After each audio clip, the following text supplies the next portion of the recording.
Circuit gate का जो मसला है इनिमी प्रॉपर्टी का 22 एकड़ का मामला अभी भी और उठा है, तो क्या तफसील में कहेंगे आप, क्या मसला है ये? देखिए, पहले तो इनका जो क्लेम था आज से 4-6 महीने पहले तक का इनका क्लेम 5 एकड़ 25 गुंठे के लिए था। लेकिन ये अचानक कल एक भूकंप आ गया, 22 एकड़ 21 गुंठे का पूरा आदेश कर दिया उपविभागीय आयुक्त ने। और संडे के दिन इन्होंने लोगों को बोला कि ये फेर कम करना, लोगों की मालिकाना हक कम कर दिए संडे के दिन, बगैर किसी नोटिस दिए के, बगैर किसी सुनवाई के। तो ये मेरे समझ के बाहर है कि जो लोगों की रजिस्ट्री आपने करके दी है, आपने उनको रजिस्ट्री करके दिया, आपने फेर करके दिए, लोगों ने कोई घर में रजिस्ट्री नहीं करे, लोगों ने कोई घर में फेर नहीं करे। तो ये बगैर लोगों को इंटीमेशन दिए कि, बगैर नोटिस दिए कि कौन से कायदे के तहत इन्होंने ये कार्रवाई करे, ये समझ के बाहर है। ठीक है, हम लोग कोर्ट में जाएंगे, कायदेशीर जो भी होगा कार्रवाई भी करने की मांग भी करेंगे, हम धरने आंदोलन भी करेंगे। मैं आपको ये बता देता, पूरी तफसील बताता 1950 से। अब आप ये देखिए, मैं आपको ये पेपर बता रहा हूँ, ये प्रोटेक्ट टेनेंट का लेटर है 1950 का, संरक्षित पुल बोल के। ये गवर्नमेंट का जो एक्ट आया था 1950 में, जो कर्रा जमीन उसी को दी जाए करे। तो ये मूल मालक को आपने यहाँ पे क्लोज कर दिए और अब्दुल सत्तार अब्दुल वहाब को आपने गिफ्ट दे दिए टेनेंट बोल के। आपने ये किसने दिया? गवर्नमेंट ने दी।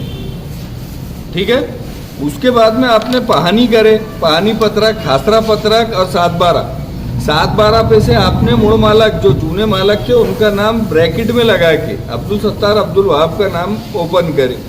कौन करा? ये भी गवर्नमेंट ने करी। अब उसके आगे आ जाओ।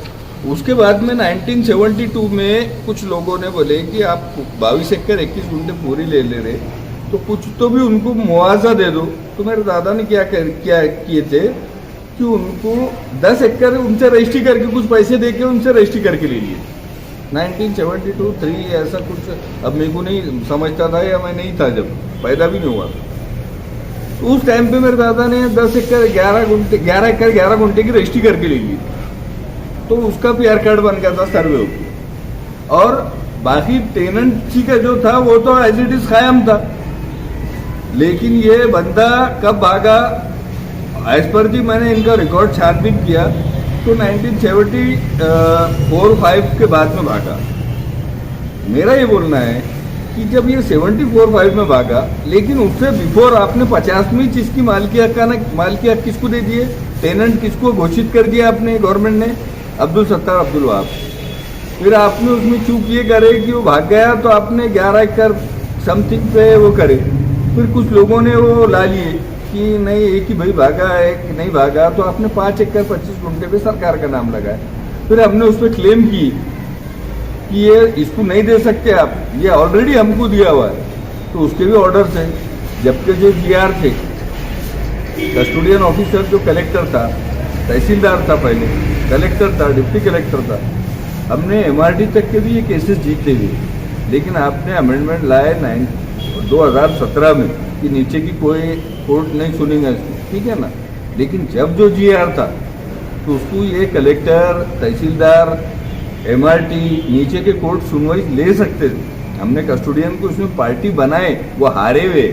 तो ये चौकाशी नहीं करके किसके पास क्या डॉक्यूमेंट है, आप अगर नोटिस निकालेंगे, हमारा सुनेंगे, आप आ रहे और अंधाधुंध फायरिंग कर रहे और किसी के भी मालिक के हक कम कर दे, ये बहुत गैर मतलब एक क्या बोलूँगा उसको, इलीगल कार्रवाई कर रहे हैं आप।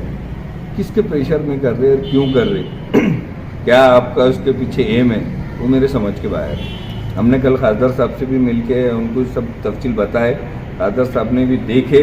अभी खासदार साहब इस पर पूरी स्टडी करने के बाद में फिर खासदार साहब ने हमको आश्वासन दिए कि पार्लियामेंट पे भी ये इशू पर उठाएंगे और अभी अपने कलेक्टर साहब से और डिविजनल कमिश्नर साहब से भी ये इशू पे बात करेंगे। नहीं, एनिमी प्रॉपर्टी का ये मामला आज ही उठा या इससे पहले भी उठा हुआ है? नहीं, इससे पहले देखिए 1995 में, मेरे को याद है 1995 में जब ये लाहौरी मल जेठानंद को ये जगह अलॉट कर दिए थे, तो हम ही गए थे कि आप ये जगह उसको नहीं दे सकते, कि उन्हें पाकिस्तान से आया हुआ है, ये 5 एकड़ 25 गुंठे सरकारी है, तो ये लाहौरी मल को हम दे सकते हैं। वो एक्ट के तहत उन्होंने लाहौरी मल जेठानंद को, ये भी अच्छा आपने क्वेश्चन करे, तो ये लाहौरी मल जेठानंद को भी देने वाली कौन है?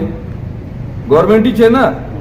तो गवर्नमेंट पहले अब्दुल सत्तार अब्दुल वहाब को भी दे देती, फिर गवर्नमेंट क्या बोलती कि उन्हें पाकिस्तान को भाग गया तो हम ले लेते, फिर गवर्नमेंट क्या करती लाहौरी मल जेठानंद को भी दे देती, फिर गवर्नमेंट आज आके बोलती कि नहीं हम पूरा हमारा है। तो ये क्या चल रहा है गवर्नमेंट का? इनको खुद इसमें कोई स्टडी नहीं है, इन्होंने इसकी कोई जांच पड़ताल छानबीन चौकसी करे नहीं। तो मेरी इनसे भी रिक्वेस्ट है, और हुकूमत हिंद से, हिंदुस्तान की जो हुकूमत है, अमित शाह साहब, आप वहाँ पे बैठे से धड़ल्ले से ऑर्डर दे रहे हैं ना, तो आप स्टडी करो कि इसमें 1950 से क्या चलता हुआ आ रहा, उसके बाद में कुछ भी निर्णय लो। लोगों का भी सुनो। 1950 70 साल से लोग यहाँ पे रह रहे, वो रजिस्ट्री का रिवेन्यू किसको दे रहे? गवर्नमेंट को दे रहे ना। टैक्स किसको भर रहे? गवर्नमेंट को ही भर रहे। तो आप टैक्स पेयर से रजिस्ट्री उनसे करके दे रहे, फेर करके ले रहे, और फिर उनके नाम रद्द कर रहे, बंद कर रहे, और उनको बता रहे भी नहीं आप। चुकी है सर। नहीं, कुछ अखबारों में आज जो खबरें आई है कि आप यहाँ के लोग कोर्ट में भी नहीं जा सकते, दाद नहीं मांग सकते, ये क्या माजरा है? नहीं, इन्होंने, मैंने आपको बताया ना कि इन्होंने 2017-18 में कुछ अमेंडमेंट लाए कि नीचे के कोई कोर्ट इसको सुन नहीं सकता कर, ठीक है ना। मैंने आपको बताया वो भी कि जो पहले जीआर थे उसके तहत जो ऑर्डर्स हुए थे, तो वो जीआर के तहत बराबर थे ना, उस टाइम पे वो लागू था। तो हमारे पास देखो ना पुरानी क्या ऑर्डर्स है, क्या है क्या नहीं है। आपने आज का जो अमेंडमेंट ला लिया 2018 का, और आप 2000 उससे पहले जो बिफोर हुए हैं, तो उसको क्या रद्दी में डाल देना? वो कोर्ट का कोई वो महत्व नहीं था क्या? मेरा हमसे ये अमित शाह साहब से भी और यहाँ के अधिकारियों से भी ये पूछना है, ये जानना है कि आप लोग क्या कर रहे हैं। चौकसी करो ना। आप लोगों को नोटिस निकालो, हियरिंग लो, इस पे सुनवाई लो, उसके बाद में कोई निर्णय लो। ठीक है, हमने एक पिटीशन हाई कोर्ट में दाखिल करे थे, जो पिटीशन पेंडिंग था लाहौरी मल का और हमारा, तो उसके खिलाफ हमने डाल दिए कि लाहौरी मल को जब नहीं दे सकते तो हमको दो, हम इसके टेनेंट है। तो 3 तारीख को हमने सर्कुलेशन ले लिए, सबको नोटिस लग गई।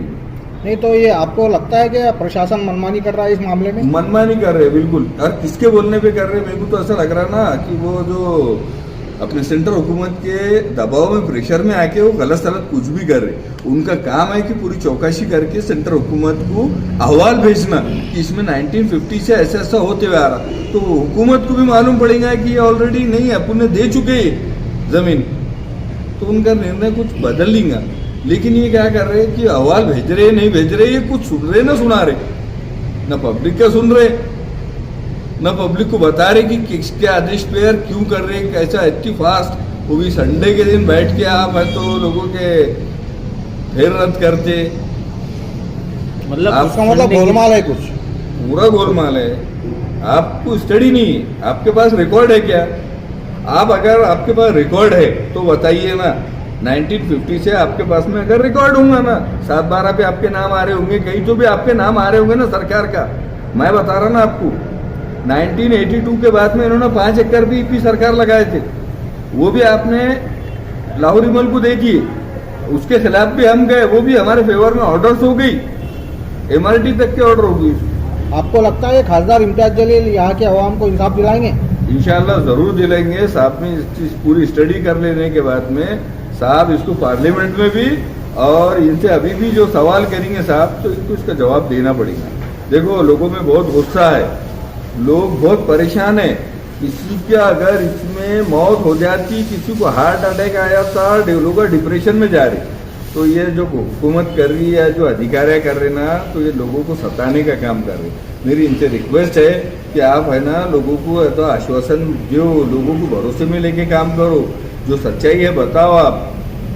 आप ऐसा दना आके फायरिंग कर दे रहे, तो इसमें लोगों को डिप्रेशन में जाने के, हार्ट के लोगों के मसले आने वाले हैं साहब। तो आप लोगों का भी, मेरे आप लोगों से भी निवेदन है, मैं आपके माध्यम से कलेक्टर साहब को भी ये बोलना चाह रहा हूँ, और आपसे भी निवेदन है कि आप इनको बताओ कि आप चौकसी करो। मैं आपको भी एक प्रत दे देता, इसकी पूरे ऑर्डर्स की कॉपी देता। 1997 से जितने ऑर्डर्स हुए, डिप्टी कलेक्टर, तहसीलदार, डिविजनल कमिश्नर, सबके ऑर्डर की प्रत देता मैं। एक